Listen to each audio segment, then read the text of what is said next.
السلام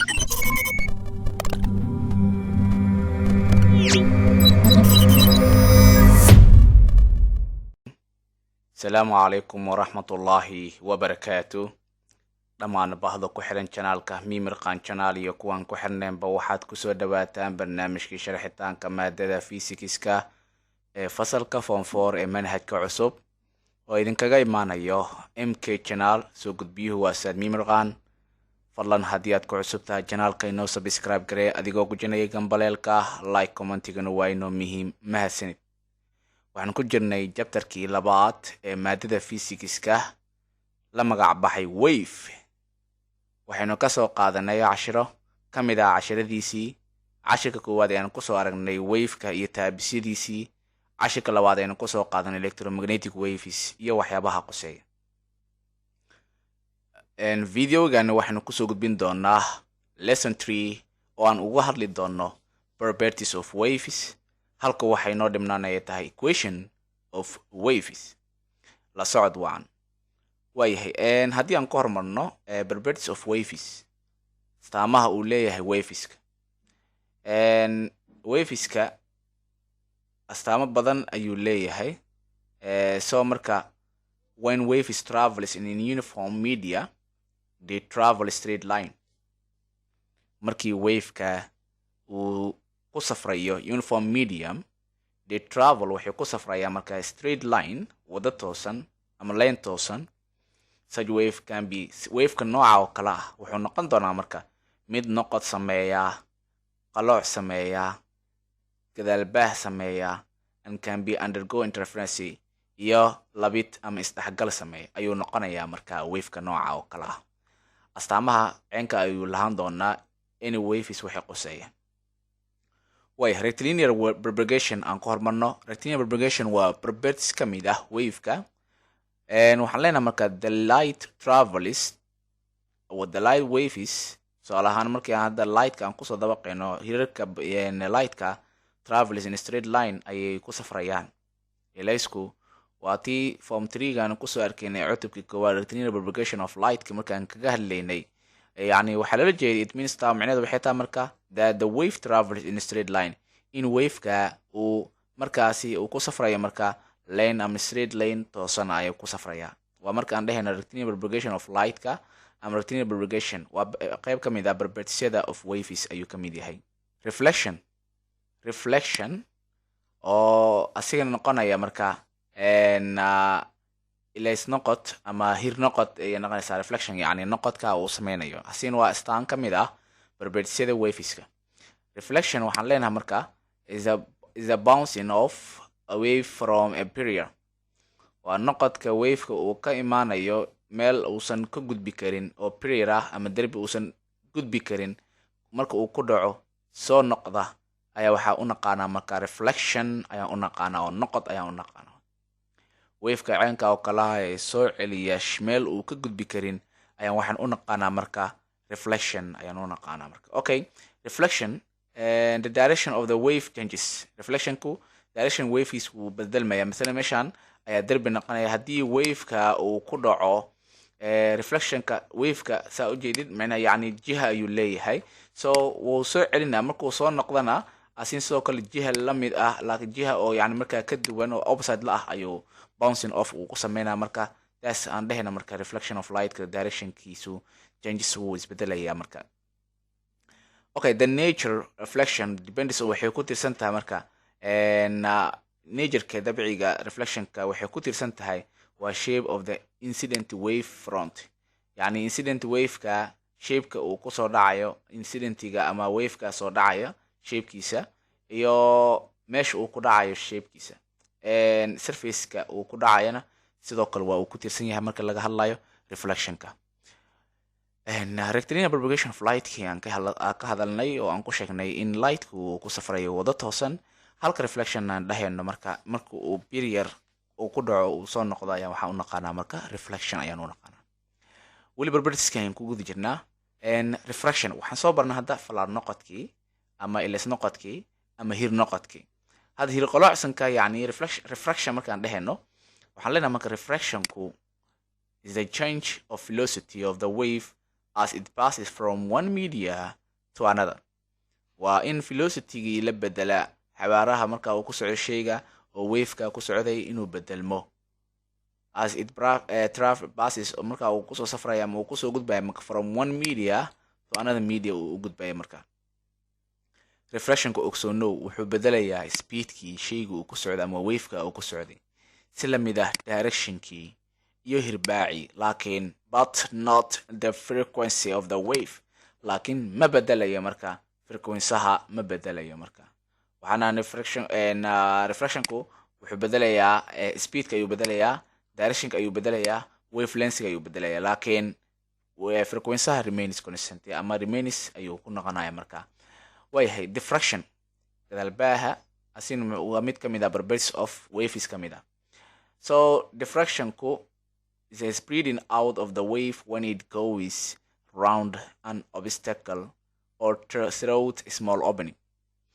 markii wave-ka carqalad qabsatay duleel yar uu ka baxo ayaa waxaa u naqaanaa marka diffraction loo yaqaano. Masalan halka ayaa duleel sameysmay wave ayaa halka marka ku socday so marka wave-ka duleelkaas uu kusii baahaya marka uu ka baahaya oo uu ku gudbaya marka kaas waxaa u naqaanaa marka diffraction ayaa u naqaanaa marka diffraction ayaa u naqaanaa. So note waxaa ogaata marka that when diffraction occurs diffraction marka uu dhacayo marka there is a change in direction jihada sidoo kale waa bedelmaysaa but not velocity-ga isma bedelayo frequency-ha sidoo kale or wavelength-ga isma bedelayo laakiin direction-kii ayaa isbedelaya. way interference asina waa mid ka mid ahi properties of waves ka mid ah. interference labida ama isdhexgalka wavesyada. interference waxa waaye waa interaction of two or more waves of same frequency emitted from current sources. isdhexgalku yani waa laba wave markay isku imaadaan oo same frequency leh yani markay isku imaadaan marka interaction ka dhaxaysa isdhexgalka ka dhaxeeya ayaa waxaa u naqaanaa marka interference ama isdhexgalka loo yaqaana. when two or more waves of same frequency independently and travel through the medium at the same time their effects are superpositioned. markii wave laba iyo wax ka badan ee same frequency leh yani kalama madax banaan travel ee ku safraan through the medium ay ku safrayaan at the same time waqti isku mid ahi effectiga halka ka dhalinaya waxa uu naqaanaa marka superposition ayaa u naqaanaa. superposition wax kale maahan waa laba wave markay isku imaadaan oo kale oo marka ay sameeyaan marka create superposition ay sameeyaan resultigaasna oo superposition ka dhalanayo oo superposition ka dhaliye oo ka dhalanayo marka waxaa loo yaqaanaa marka interference. so interference was the reaction of two or more waves of the same frequency emitted from current sources ayaa u naqaanaa. way interference-ga ayaan waxaan u qaybinaynaa ilaa iyo laba nooc ayaan u qaybinaynaa. there are two types of interferences namely anigoo u magacaabina marka laba noocna waxaa loo yaqaanaa constructive interference noocna waxaa loo yaqaanaa destructive interference. constructive interference waa kuwa isdhexgalaya laakiin isdhisaya kana waa isdhexgal kuwa isburburinaya. okay occurs waxay dhacaysaa when waves amplitude are in phase markay yihiin amplitude-ka in phase markay yihiin macnaheedu maxay tahay and thus reinforce way isxoojinayaan yani resultigan wave-ka wuxuu lahaanayaa marka even greater amplitude-kiisa ayaa ziyaaday. masalan in phase yani markay isku direction yihiin ama shaygaas oo marka in phase ay yihiin great amplitude ayay sameynayaan marka. halka destructive occurs oo dhacay when the wave amplitude are out phase ay yihiin out phase macnaha opposite each other yani lid ay isku yihiin. so this resultiga ka dhalanaya oo wave-ka uu sameynayo reduce waxay yareynaysaa amplitude-ka ayay yareynaysaa.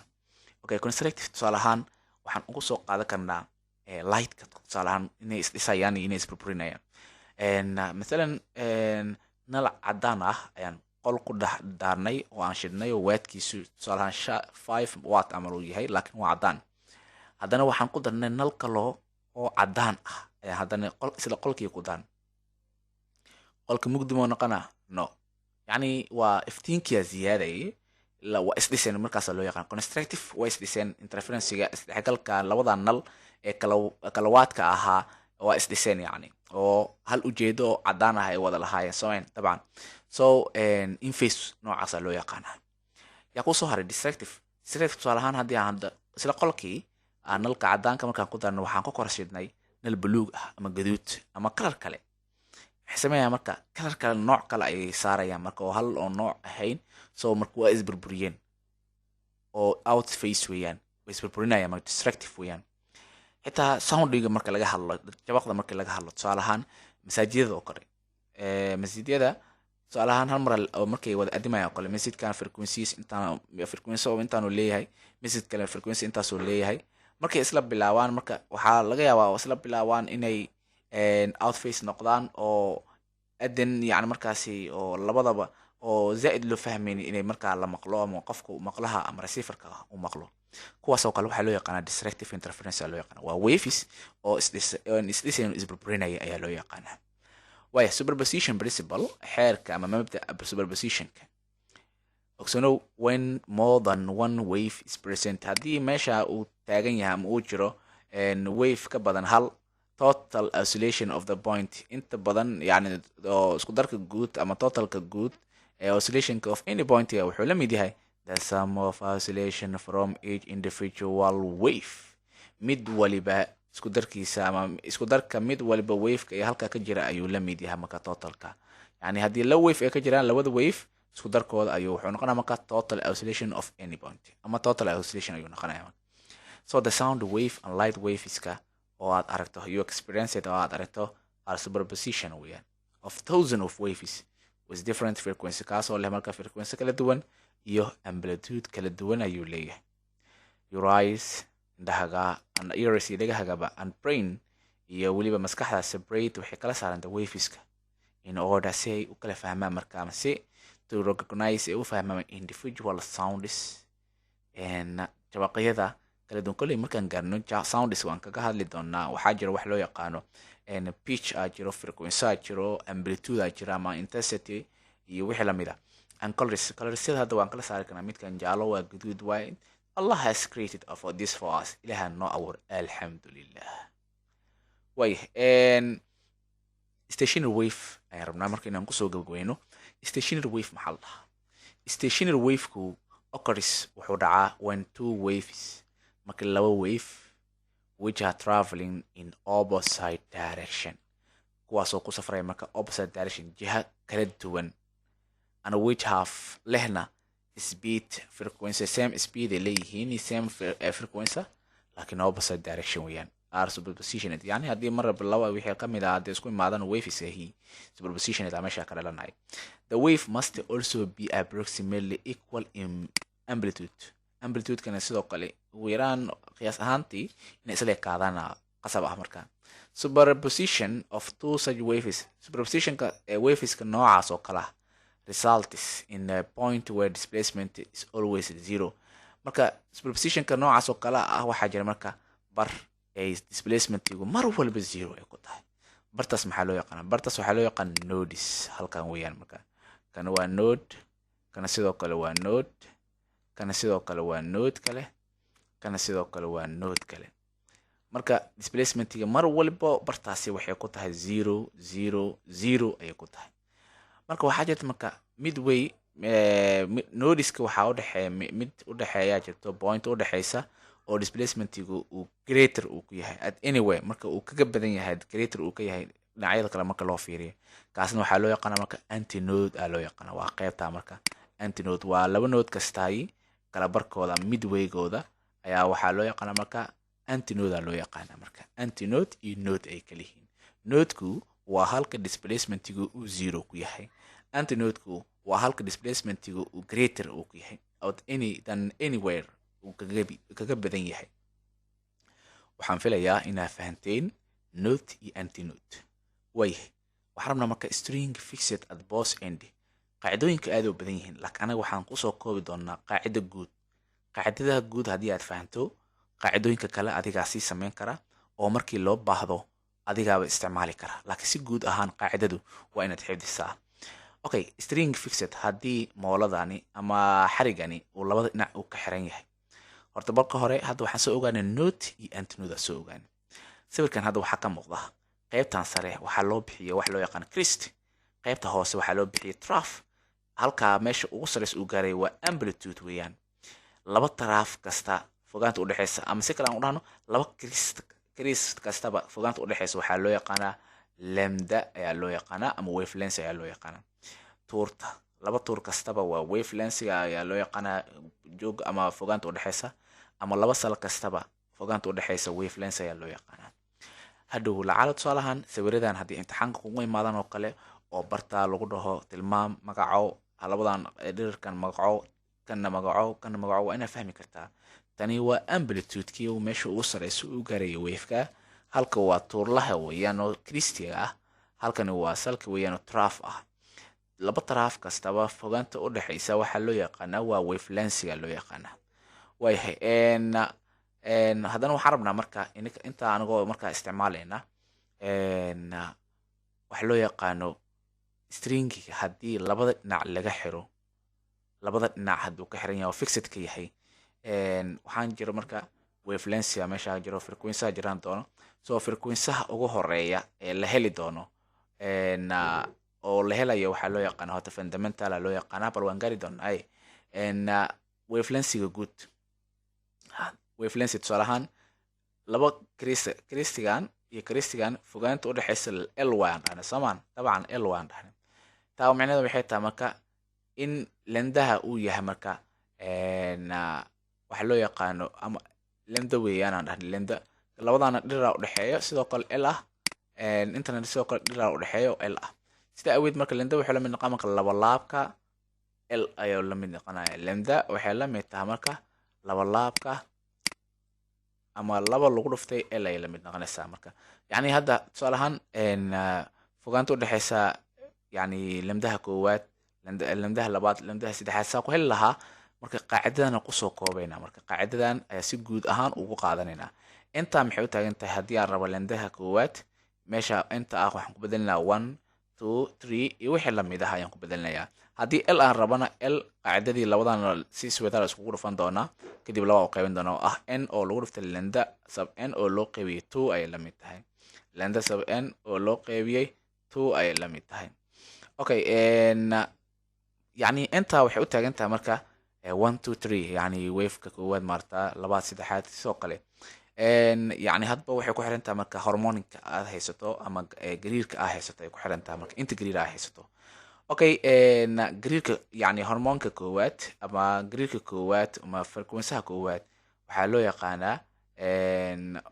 yaqaanaa waa fundamental waa loo yaqaanaa. so marka haddii frequency aan rabno si guud ahaan frequency qaacidadiisa waa intaa oo v waxay la mid tahay n oo vn f sub n waxay la mid tahay v sub vn oo loo qeybiyay 2l. xagee laga keen haddii lagu weydiiyo wax kale ma ahan, waxaa hore usoo baratay ama u naqaanaa equation of motion, equation of wave waxaa la mid tahay marka frequency iyo lamdaha oo la isku dhuftay. frequency iyo lamdaha la isku dhuftay haddii lacala frequency aan rabo macnaheedu maxay noqonaysaa marka v oo loo qeybiyey lambda ayay noqonaysaa. v oo loo qeybiyey lambda.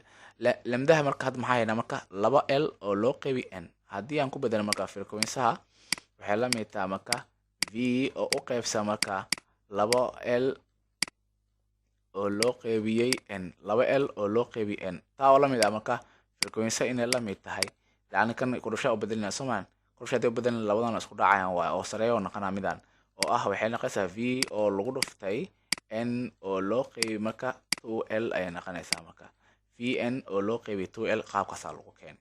okay marka shaygan gariirka koowaad uu sameynayo frequency ugu horeeya haddii aad helaysid waxaa leedahay meeshan 1 aad leedahay, frequency labaad saddexaad saas u bedelaysaa. vna qaabkaas lagu helaa. vna waxay la mid tahay marka 2l f sub n oo loo qeybiyey n ayay la mid tahay. ama kana kasoo dhex saaran kartaa, qaacidadan kasoo dhex saaran kartaa, ama halkaa markay marayso qaybta markay marayso ama f lagu dhuftay lambda bes kaliya ayaa 2l oo loo qeybiyey n ku bedelinaysaa. intaas weeyaan.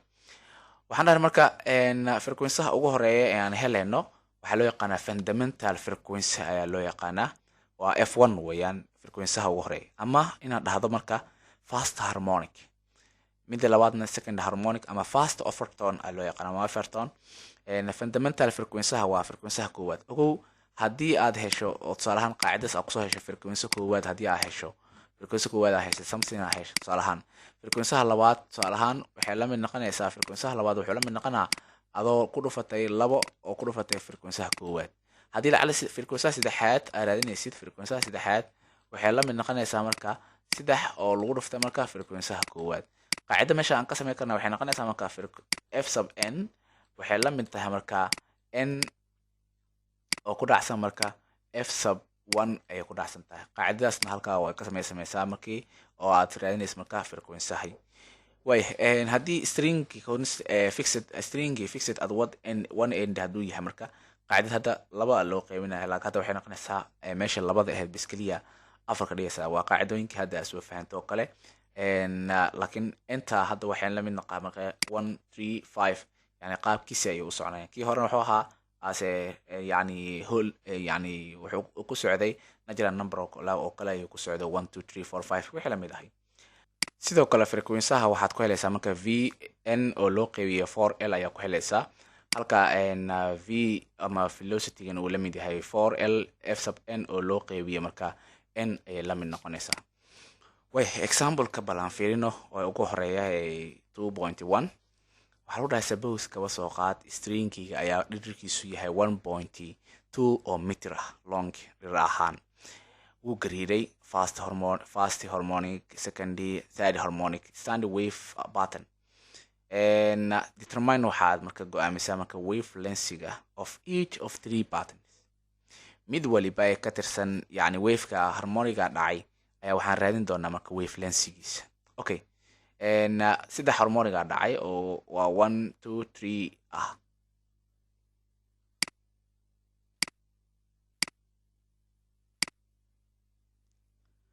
waya solution ayaan leenahay.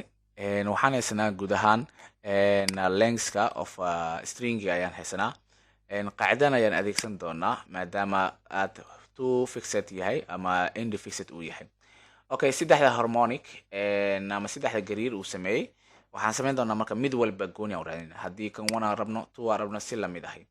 okay hadda 1 ayaan ku raadinaynaa. so length 1 waxay la mid tahay laba lagu dhiftay 1 point oo ah l oo taagan 1.2 meter oo loo qeybiyay n meeqaayna kan oo raadinayna waa 1 waay.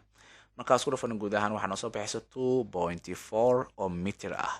lengthaha koowaad ama wavelength ama hirbaaca koowaad waxaan haynaa marka 2.4 oo meter ah. waxay noo xiga waxay tahay marka waa lengthaha labaad. asina sida qaacidadii aan ku maraynaa bes kaliya waxaan ku bedelaynaa bes n maanta waxay u taagan tahay marka 2 maadaama aan raadinayno marka wavelength-ga labaad. okay 2 markii aan ku dhufano 1.2 ama 2 iyo 2 isla cancel garee saasa kaga fudud. meesha waxaa ka soo baxaysa lengthaha labaad 1.2 ayaa ka soo baxayso oo meter ah. okay lengthaha saddexaad isla qaabkii aan maraynaa 2 lagu dhuftay 1.6 waxaan soo helnay 2.4. saddex markii loo qeybiyana waxay noqonaysaa marka 8 ama 0.8 oo meter ah ayayna mid noqonaysaa. marka qaabkaas loo raadinaya. hadda frequency aad raadinaysana qaacidadii aad isticmaalaysaa. frequency-ha koowaad haddaad rabto lengthaha koowaad aad ku dabaqaysaa. frequency-ha labaad haddaad rabtana lengthaha labaad ayaa ku dabaqaysaa. okay aad waa mahadsantihiin dhegeysigiina wacan daawashadiina qaaliga ah. fadlan haddii aad ku cusub tahay channelka inoo subscribe garee adigoo gujinaya gambaleelka like commentigana waa inoo muhiim. mahadsanid.